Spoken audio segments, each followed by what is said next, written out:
नमस्कार, बहुत स्वागत है सभी दर्शकों का। मैं मीरा राजपूत। सुबह से पूरा देश लगातार महाराष्ट्र और झारखंड के नतीजों पर टकटकी बनाए हुआ है और साथ ही साथ उन राज्यों को भी देख रहा है जहां पर उपचुनाव है।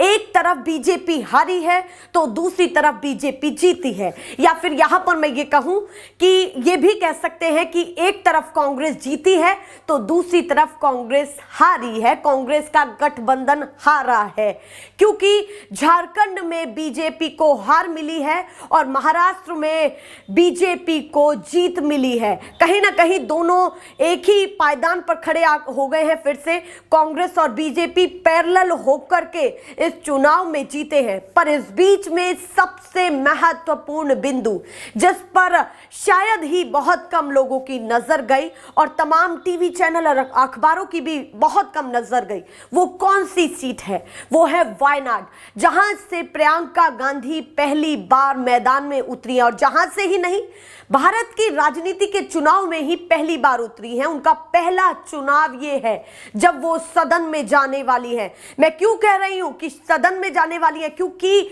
भारी बहुमत के साथ वो आगे चलकर जीत उन्होंने हासिल कर ली है और यही नहीं, राहुल गांधी को भी जीत के मार्जिन में पीछे छोड़ दिया है। आप सोचिए, ये वही वायनाड है जहां से राहुल गांधी संसद में पहुंचे, सांसद बनकर के सीधे सदन में पहुंचे। क्योंकि आपको ध्यान होगा 2019 का चुनाव, जब राहुल गांधी उन्होंने अमेठी से भी चुनाव लड़ा और वायनाड से भी लड़ा, पर जीत उनको वायनाड से मिली और अमेठी से हार मिली। उसके बाद जो 2024 का चुनाव, जो कुछ महीने पहले जिसके रिजल्ट निकल करके सामने आए हैं, जब उन्होंने दोबारा चुनाव लड़ा तो दोनों ही सीटों से लड़ा, पर सीट यूपी की दूसरी थी। कौन सी थी? रायबरेली, जो उनकी पारंपरिक सीट है, जो जिस सीट पर लगातार उनके परिवार की पकड़ काफी अच्छी रही है, गांधी परिवार की पकड़ अच्छी रही है। और इस बार 2024 में राहुल गांधी को वायनाड से भी जीत मिली और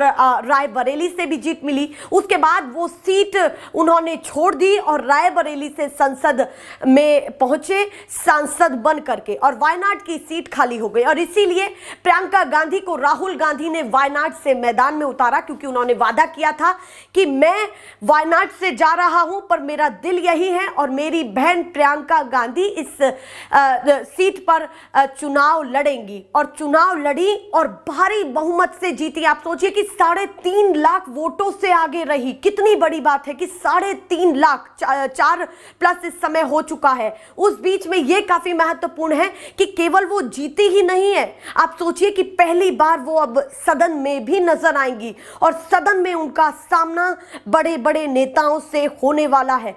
ये चुनाव काफी महत्वपूर्ण है क्योंकि प्रियंका जब भी मैदान में आती है या फिर सामने खड़े होकर के सवाल पूछती हैं तो कहीं ना कहीं बहुत तल्ख स्वर में दिखाई देती है। और अब तो उनका सामना तमाम बड़े बड़े नेताओं से होने वाला है। तमाम बड़े बड़े, चाहे पीएम मोदी हो, चाहे तमाम कैबिनेट के मंत्री हो, जिनसे वो सवाल जनसभाओं में, अपनी जनसभाओं के द्वारा इनडायरेक्टली पूछती थी, अब वो सामने से खड़े होकर के पूछेंगी। ये कितनी बड़ी बात है कि सांसद बन चुकी है। और इसके साथ साथ ये भी कहा जा रहा है कि प्रियंका गांधी ने तो अपने भाई को भी पीछे छोड़ दिया है। जीत के फासले में पहला चुनाव था और पहले चुनाव में उन्होंने वायनाड से जितनी वोटों से राहुल गांधी जीते थे उससे ऊपर जाकर के प्रियंका गांधी को जीत हासिल हुई है। ये कितनी बड़ी बात है कि कहीं ना कहीं इंटरेस्टिंग पॉइंट यहां पर दिखाई दे रहा है। तमाम टीवी चैनल इस तरीके से इस खबर को प्रसारित कर रहे हैं कि राहुल गांधी से भी ज्यादा जीत का मार्जिन प्रियंका गांधी को मिला है। इस बीच में राहुल गांधी ने यह भी कहा था कि मुझसे ज्यादा मेरी बहन को प्यार देना, क्योंकि उनका यह पहला चुनाव है। ये बातें निकल करके सामने आई थी और अब उनको इतना भारी बहुमत मिला है जीत का अपनी सीट से। यह कितनी महत्वपूर्ण चीज है। रॉबर्ट वाड्रा, जो प्रियंका गांधी के पति हैं, उन्होंने भी कैमरे पर आकर के आभार व्यक्त किया है वायनाड की जनता का। यह कहा है कि अब वही प्रियंका गांधी सदन में दिखाई देंगी।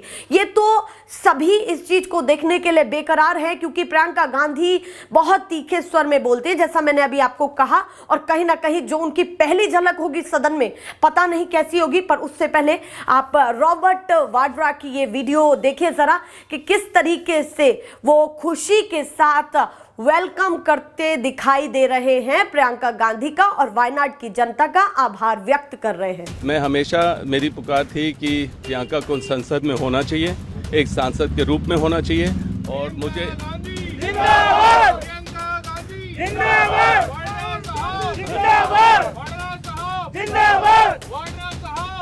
और मैं चाहता हूं कि देश में अब जब वो संसद में होंगी सांसद के रूप में, वो जो भी ऑपोजिशन लीडर होगी उनको वो आंख से आंख मिलाकर सवाल पूछ लेंगी। जो जनता की सवाल हैं उनके जवाब जो बीजेपी छुपाती है प्रियंका उठाएंगी और जनता की आवाज़ को बुलंद करेंगी। उनके जो समस्या है उसका समाधान जरूर ढूंढेंगे। देखा आपने कि क्या कहा रॉबर्ट वाड्रा ने। कुछ ये तस्वीरें हैं और ये काफी महत्वपूर्ण तस्वीरें हैं। ये किसी राज्य की जीत हार से भी ज्यादा महत्वपूर्ण तस्वीरें हैं, क्योंकि एक बड़ा नेता मैदान में पूरी तरीके से उतर चुका है। क्योंकि प्रियंका गांधी केवल जनसभाओं में शामिल होती थी, स्ट्रेटेजी बनाती थी, तमाम राज्यों की अलग अलग स्ट्रेटेजी बनाती थी, पर मैदान में, चुनावी मैदान में कभी नहीं उतरी, चुनाव लड़ने के लिए कभी नहीं उतरी। और उसके बाद वायनाड से इतनी बड़ी जीत मिली है तो अब सबकी निगाहें उस पर आकर के टिक गई हैं कि जब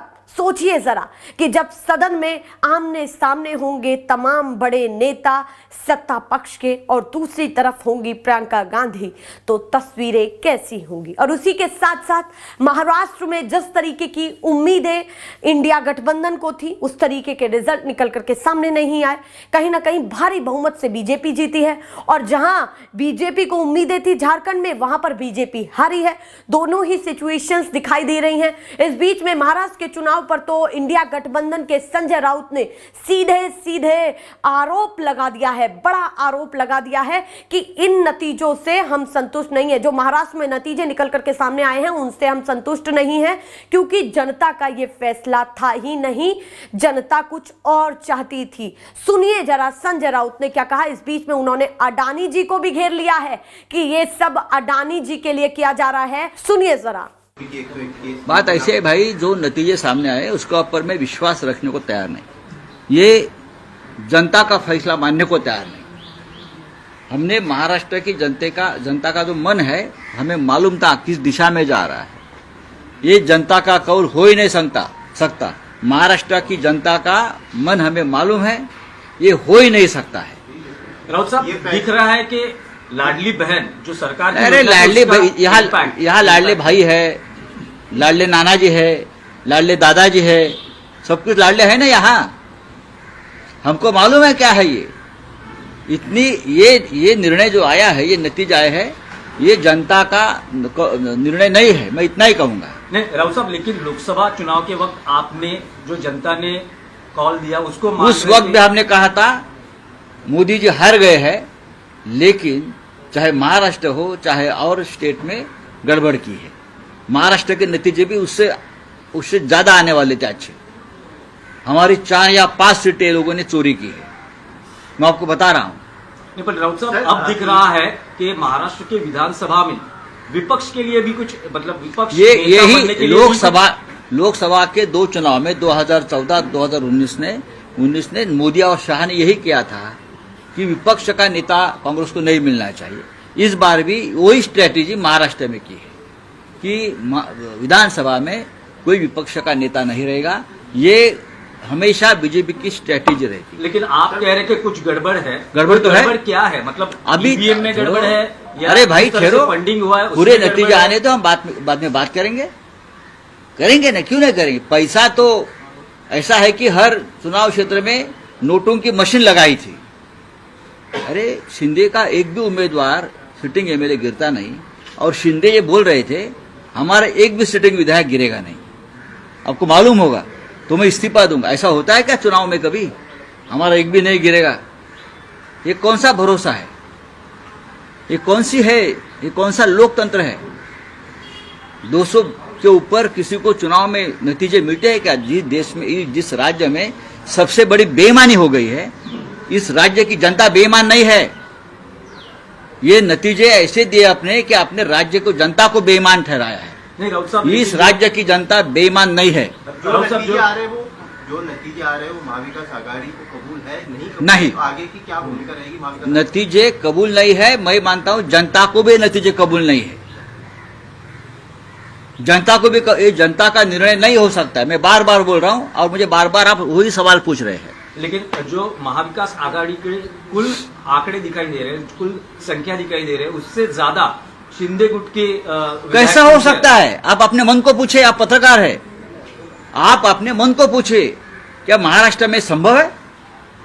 आप अपने मन को पूछे कि महाराष्ट्र में शिंदे को 60 सीटें मिलती है, संभव है क्या ये?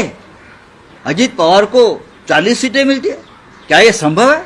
भारतीय जनता पार्टी को 125 सीटें मिलती है, क्या संभव है?